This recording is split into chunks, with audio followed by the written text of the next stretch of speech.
안녕하세요. 우리를 위한 헬러 교본 우리 헬러 발음법을 공부를 잠깐 해보도록 하겠습니다.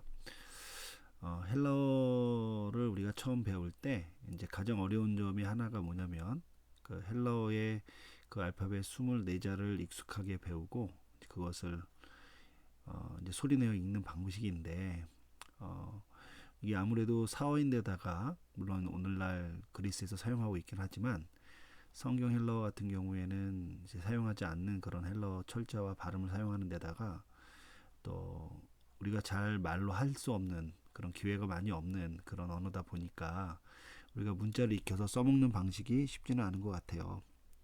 그래서 우리가 헬러 발음을 배울 때에 헬러의 이름과 그 헬러의 철자의 모양을 잘 배워서 익히면 우리가 헬러를 조금 배우고 익히는데 굉장히 도움이 됩니다. 제가 고전어를 공부해 보면 알파벳을 읽을 줄 아느냐 없느냐가 그 언어를 이제 더 배울 수 있느냐 없느냐를 결정하는 경우가 많더라고요. 그래서 우리 헬러를 배우기 앞서서 한번 철자를 공부해 보는데 함께 이제 이름을 따라 읽어보고 또 한번 어떻게 철자가 생겼는지도 보고 또 음가가 무엇인지도 한번 살펴보도록 하겠습니다. 우리 여러분들이 보는 화면에 보면은 이제 헬러 발음과 표기법이라는 이제 이 표현이 등장하는데요. 이 밑에 보면은 한국형 에라스무스식 발음이다라고 쓰여 있습니다. 한국형 에라스무스식 발음이라는 것은 에라스무스식 발음이라는 것은 에라스무스가 이제 그 종교 개혁 혹은 또 그 이전의 그 르네상스 시대에 라틴어 발음을 헬러 발음과 비교해서 만든 발음으로서 철자와 소리를 일치시켜서 내는 그런 발음을 얘기하고요. 네, 더 나아가서는 각 나라의 언어, 현재 사용하고 있는 언어에 이 헬라어 철자를 맞춰서 읽는 발음을 에라스무스식이라고 얘기를 합니다. 앞에 한국형이라고 붙인 것은 우리 한국어의 이 발음 특징과 에라스무스식 발음을 이제 조합을 해서 만들어서 이렇게 만든 건데 현재 그리스에서 쓰는 발음은 아닙니다. 그러니까 교육용 학습용으로 우리가 철자와 소리를 일치시켜서 사용하는 그런 발음이니까 여러분들이 이제 공부하기 위해서 한번 배워보고요. 혹시 그리스를 가시면은 근데 그때 가서는 이제 여기서 철자를 배웠고 또 문자를 배웠으니까 또 새롭게 이제 헬라어 발음을 뭐 배워서 이제 그 발음을 또 써볼 수 있는 그런 기회가 됐으면 좋겠습니다. 자, 우선 그러면 우리 헬라어 24글자 우리가 배우게 될 텐데 우선은 이 위에 항목이 뭐가 있나 한번 보도록 하겠습니다. 자, 위에 항목에 보면은 우선은 소문자가 있고 이름이 나오고 음가가 나옵니다. 그리고 이제 자음인지 모음인지를 분류하는 게 나오고 그 다음에 대문자가 나오고 숫자가 나와요. 그리고 이제 마지막에 이제 다른 발음이라고 나오는데 우리가 영어를 배울 때는 대문자를 먼저 배우고 또 소문자를 배우고 이렇게 순서대로 하는데 이제 헬라어는 이제 소문자를 주로 배웁니다. 이제 원래 옛날에는 헬라 사람들이 이제 책을 쓸 때는 다 대문자로 썼어요. 띄어쓰기도 하지 않고. 그런데 이것이 이제 인쇄가 될 시점에 이르러서는 이제 소문자가 이제 활용이 많이 됐고 이제 그 손으로 썼던 필사본을 활자본으로 뜰 때 그 활자본을 만들었을 때의 당시에는 대부분의 사본이 소문자로 돼 있었습니다. 그러다 보니까 활자를 대문자로 만들지 못하고 이제 소문자로 만들었는데 그것을 보급하다 보니까 오늘날에는 이제 소문자로 된 그런 그 헬러 책을 우리가 이제 접하게 되는 것이죠. 그래서 소문자를 중심으로 배우고요. 옆에 이름은 그 영어 맨 위에 보면은 A자처럼 생긴 요 철자의 이름인데 요 철자의 이름을 우리가 이제 외우게 되는 것이죠.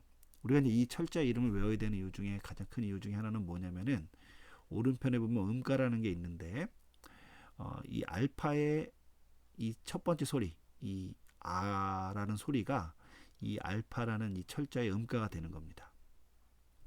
그러니까 쉽게 말하면 요 철자 알파 문구 할 때 생긴 요 알파 문구에서 우리가 봤던 이 철자가 이름이 알파인데 그 소리가 짧은 아나 긴 아가 된다는 것이죠. 그러니까 이제 우리가 이 이름을 먼저 외우고 철자를 외우면 도움이 되겠죠. 우리가 쓰기는 나중에 한번 따로 공부해 보겠습니다. 자, 얘는 옆에 분류적으로는 모음인데 우리가 예를 들면은 소리를 만들 때 자음, 모음, 자음, 뭐 모음, 자음 뭐 이렇게 소리를 만들죠. 그래서 이제 그런 것들을 분리해 놓은 곳이고 이제 오른쪽에 보면은 이제 대문자가 나와 있고요.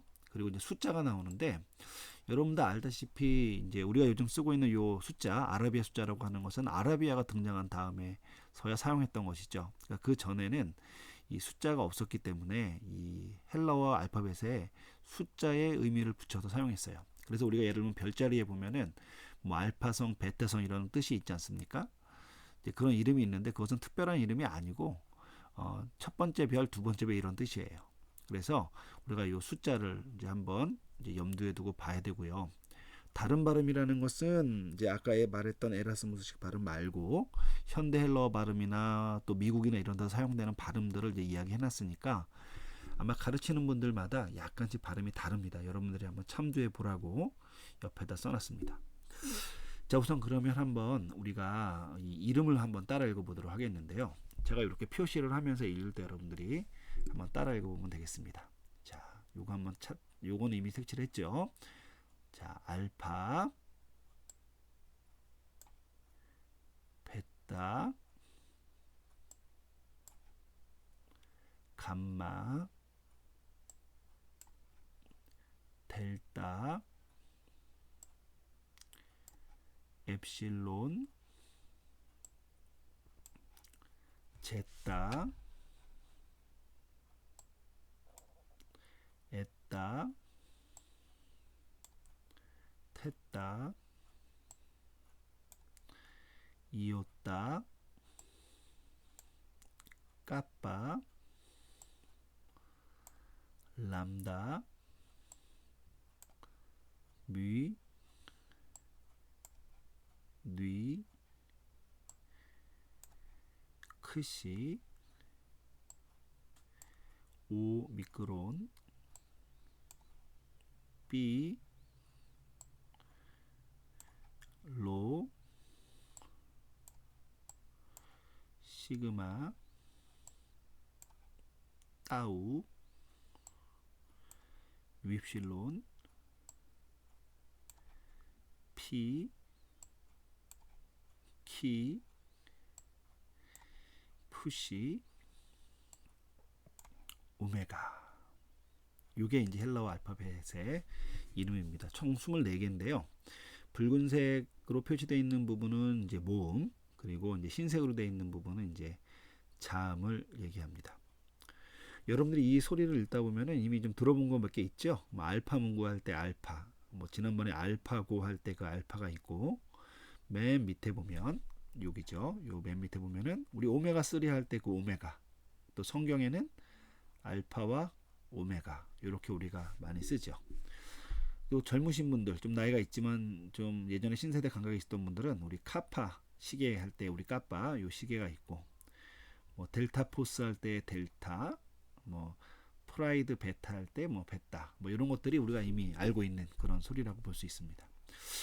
어쨌든 이제 이런 소리를 갖고 있는데 이제 이 소리들을 우리가 외워야 되는 이유는 뭐냐면 이 알파라는 소리가 바로 이 아라는 소리를 내고요. 베타라는 소리가 첫째 철자같이 부라는 소리를 내고, 감마라는 소리는 그라는 소리를 내고, 델타라는 소리는 소리를 낸다는 거예요. 참고적으로 우리 한국어 또 기역 그러면 그, 니은 그러면 느 이렇게 읽는 것처럼 헬라어도 이제 자음자가 나왔을 때 이제 으라는 소리를 넣어서 읽습니다. 자, 다시 한번 알파는 아, 베타는 부, 감마는 그, 델타는 드, 엡실론은 에, 제타는 즈나 느스. 얘는 이제 자음이 두 개가 붙은 거죠. 그래서 이중자음이라고 하고요. 에따는 에인데 위에 엡실론도 에고 밑에 에따도 에예요. 그러니까 위에 있는 에는 짧은 에, 밑에 있는 에는 긴 에. 이걸 나타냅니다. 자, 테타는 트, 이오따는 이. 얘는 짧을 수도 있고 길 수도 있어요. 이 알파도 짧을 수도 있고 길 수도 있는데 얘네들은 왜 짧을 수도 있고 길 수도 있냐면 철자가 나눠져 있지 않습니다. 하지만 N은 이제 철자가 나눠져 있죠. 자, 그리고 까빠는 그, 람다는 르인데 리을을 두 개 써놓은 것은 뭐냐면 하나의 람다를 써놓고 받침과 다음 자의 첫음에 쓸 수 있다는 거죠. 영어 L처럼. 그런 의미고요. 미의 미음, 니의 니은.